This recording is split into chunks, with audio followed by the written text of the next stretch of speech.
You're listening to This Week in Cardiology from theheart.org on Medscape. Hi, everyone. This is John Mandrola from theheart.org Medscape Cardiology. And this is This Week in Cardiology for August 10th, 2018.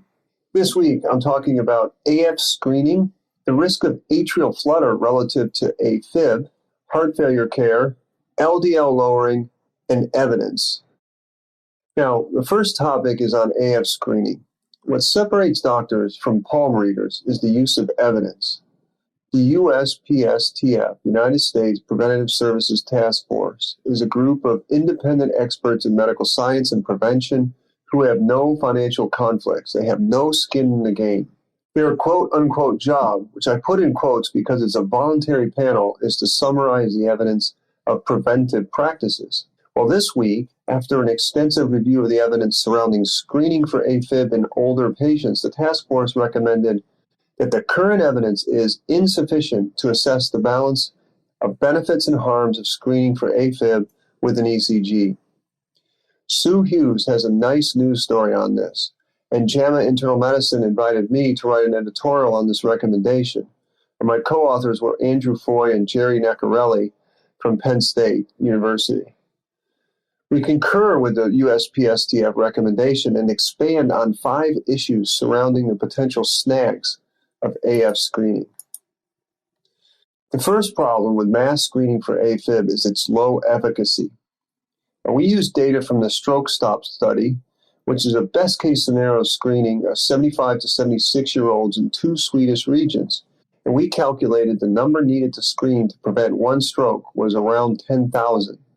Now, for comparison, the number needed to screen to prevent 1 disease-specific death with, say, abdominal aortic aneurysm screening is as low as 250, and for fecal occult blood testing, the NNS is 625. Now, the second problem with AF screening is cost. So if the number needed to screen to prevent 1 stroke is 10,000 and an ECG costs $100, well, that's just $1 million for ECG cost only to prevent 1 stroke. But ECG costs aren't the only ones. I mean, this doesn't include the cost of the downstream testing that will almost certainly occur because of the workup of other findings on the ECG, such as bradycardia, left ventricular hypertrophy, and also the cost of misdiagnoses. Now that leads me to the third problem with AF screening, and that's harm. Multiple studies, which we cite in the editorial, estimate the specificity of an ECG. And by the way, the iPhone ECG and smartwatch ECG as well is about 90%.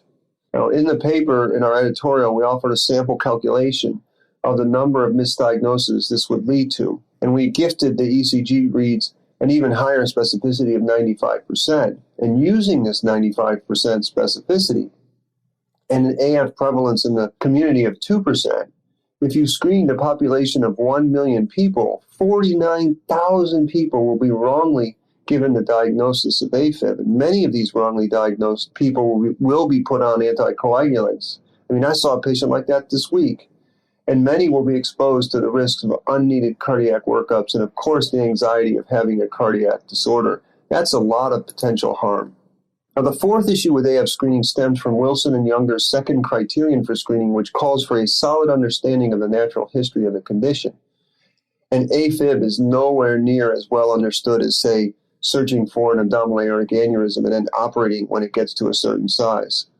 The causal relationship between AF and stroke has many uncertainties.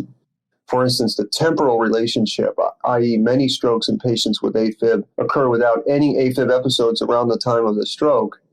And also another inconsistency is that if AF caused strokes, suppressing it with antiarrhythmic drugs, for instance, should decrease stroke rates, and we know that that's not true. Another major uncertainty in treating AFib and its natural history is the super wide variation of stroke rates in untreated patients with AF.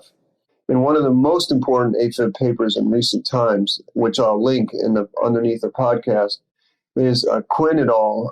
In Circulation. They reviewed 34 studies and RCTs looking at patients with AFib who were not on anticoagulants. And they found many-fold variation of stroke rates across any given CHA2DS2-VASc strata. Now finally, the last challenge in AF screening is that we don't know whether the screen-detected AF, which is often short duration, will respond to anticoagulation in the same way as shown in anticoagulation RCTs that were done back in the 1990s. The way forward, of course, is to do large, pragmatic RCTs that establish benefits of turning millions of people into patients. The third topic today is atrial flutter. Now, for years, I have wondered about the recommendation to consider the stroke risk of patients with atrial flutter equivalent to those with AF. My gut feeling has been that patients with flutter have a lower risk of stroke. I mean, maybe you feel that way too. And the guideline statements say things like this, quote, the role of anticoagulation for patients with flutter has not been evaluated in large RCTs, but because these patients often have concomitant AF or at risk of developing AF, it is reasonable to base decisions regarding antithrombotic therapy on the same risk stratification schemes and scores used for AF. So that's why a Taiwanese database study looking at clinical outcomes in flutter versus FIB published in JAMA Open caught my eye. The authors used data over 10 years and more than 200,000 age and gender matched participants. First, they stratified by CHADS VAS score, and then they really compared three groups, a group with FIB, a group with flutter, and a control group of patients with no arrhythmia. And they measured outcomes such as ischemic stroke, heart failure, and mortality. Now, they found that patients with AFib versus flutter were often older, more often female, and had higher CHADS VAS score. The authors looked at incidence density measured in events per 100 person years. And they found a continuum. So let's say for stroke, the incidence was 3.08 for AFib, but the incidence rate for flutter was 1.45, and for control patients, 0.95. Similar pattern with heart failure, higher incidence of 3.4 with AFib, and 1.57 for A flutter, and 0.32 for controls. And when they compared the flutter group to controls, they found the incidence of heart failure and all-cause mortality were significantly higher across all levels. But the incidence of ischemic stroke was only significantly higher in flutter patients at CHADS VAS scores of 5. And generally speaking, the higher the CHADS VAS score, the more the flutter group looked like the AFib in terms of events.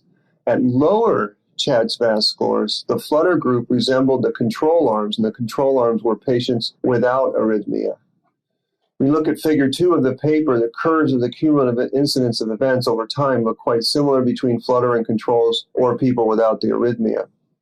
And in this current study, the event rate of ischemic stroke at a CHADS VAS score of 1 in the AFib group was similar to that of the CHADS VAS score of 2 in the flutter group.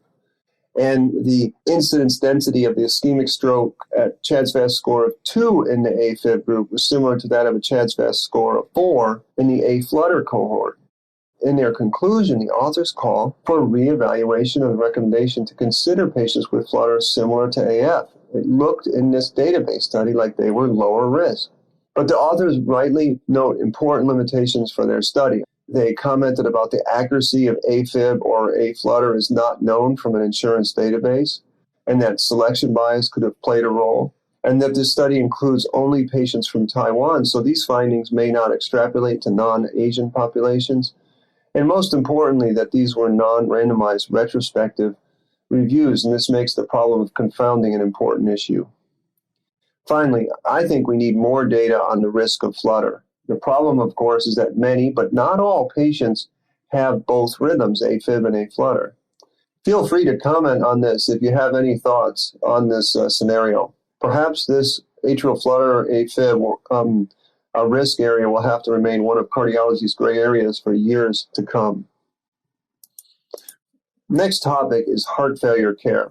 Now, the soon-to-be-retired sage of clinical medicine, Dr. Richard Lehman, has called much of modern-day heart failure care heartless. And I see it almost every week. An elderly patient with heart failure is in that revolving door of hospital admissions, and the person has completely inadequate relief of symptoms. Well, Canadian authors, publishing in the British Emergency Medicine Journal, they conducted a health records review of 500 patients with heart failure who presented to 2 Canadian tertiary centers, and they found that only 41% of all deceased patients at 1 year had any palliative care involvement.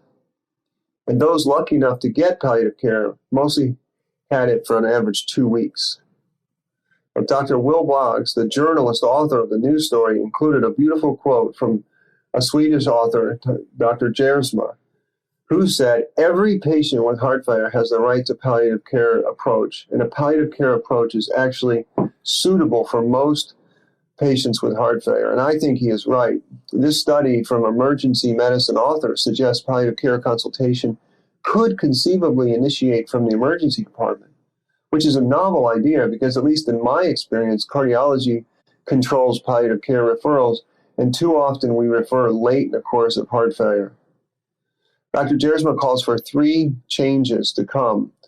One is more awareness of the seriousness of heart failure and its burden on patients. The second is better collaboration between palliative care and cardiology. And the third is better communication with patients and families to make them aware of palliative care services. And I could not agree more with these recommendations. My friends, we have to remember that most patients we see with heart failure are not as robust as those in the clinical trials. Patients in the clinical trials were like heart failure clinic type patients, but we see, or at least I see, heart failure patients who are often frail, elderly. They have many comorbid conditions, and they often have low levels of social support. And it belies common sense and compassion to keep micromanaging ACE inhibitors and admitting these patients for IV diuretics without addressing the elephant in the room, and that is that these patients are suffering and need symptom relief. Together, let's make heart failure care less heartless. Fourth topic today is LDL lowering. Now, the famous cholesterol treatment trialist, the CTT meta-analysis, showed that for every millimole reduction in LDL, there was a 22% relative risk reduction in MACE, or major adverse cardiac events. And that meta-analysis, however, included very few patients with a beginning LDL in their 70s. Now, given the approval of the PCSK9 drugs, and we also have ezetimibe, it's possible to drive LDL to very, very low levels. And is this beneficial? And this is why 4 Harvard researchers undertook a meta-analysis to evaluate the efficacy and safety of further lowering the LDL in the patient populations that had LDL levels of 70 milligrams per deciliter or less. They put together 4 trials and found that, yes, a similar 21% relative risk reduction of major adverse cardiac events was also present even when patients started with an LDL of 70 or less. They also found no safety signal, even though achieved LDL levels were super low in some of these studies. The individual trials they used were, 1, the CTT meta-analysis, and they used the patient subset starting with a mean LDL of 65. They also used the Improve It trial, which studied ezetimibe. They used Fourier, which looked at evolocumab, and the Reveal trial, which looked at anacetrapib. Now, they explained in the paper their exclusions. Most notable exclusion was the Odyssey Outcomes trial with alirocumab. And I say most notably because, remember, in Odyssey, one of the secondary analyses found that the benefit of the drug was seen in patients with a starting LDL of 100 or greater. Now, the 4 authors of this meta-analysis explained that they excluded Odyssey because the lowest reported starting LDL subgroup in that trial was only less than 80. Now, crucially, though, in their supplement, they say that they performed sensitivity analysis that included data extrapolated from these excluded trials, and it did not affect the point estimates. They also noted that the clinical benefit per reduction in LDL was the same with statins, ezetimibe, PCSK9, and CETP inhibition, which supports the idea that cholesterol lowering is the main driver of benefit. Now, the big implication of this work is that the beneficial effect of very low levels of LDL achieved were lots lower than the targets of thresholds for additional non-statin therapy in the current guidelines. So if there is additional benefit and no safety signal, the authors conclude further lowering beyond current targets would reduce cardiovascular risk. I think this decision remains strongly in the hands of the patient. Remember, there's a disutility of taking another pill and surely a disutility in bearing the cost of PCSK9 drugs. What's more, I'm going to link to an editorial by Professor Rod Hayward from the University of Michigan. The editorial is in circulation, and he discusses the unknown unknowns of long-term lipid-lowering therapy. And Professor Hayward proposed that the unknowability of the long-term harms, he's talking 20 to 30 years, is another reason that when the chance of individual benefit is small, at least in absolute terms, at most, shared decision-making without a strong recommendation either for or against is in order. Finally, there are two features on clinical evidence that I want to mention. One is a piece that I wrote about a paper from Dr. Ravi Patel from Northwestern, in which he and his colleagues laid out the weaknesses of the evidence base in AFib studies. I was kind of shocked. They found high levels of unpublished studies, dubious endpoints, and a lack of controls in device trials. And some of these challenges in the clinical evidence may explain some of the plateau we've experienced in progress in AF care. And another piece is an interview between Dr. Bob Harrington of Stanford and statistician Dr. Frank Harrell at Vanderbilt. They have an excellent discussion about data torture and missteps in statistics. So that's it for this week in cardiology.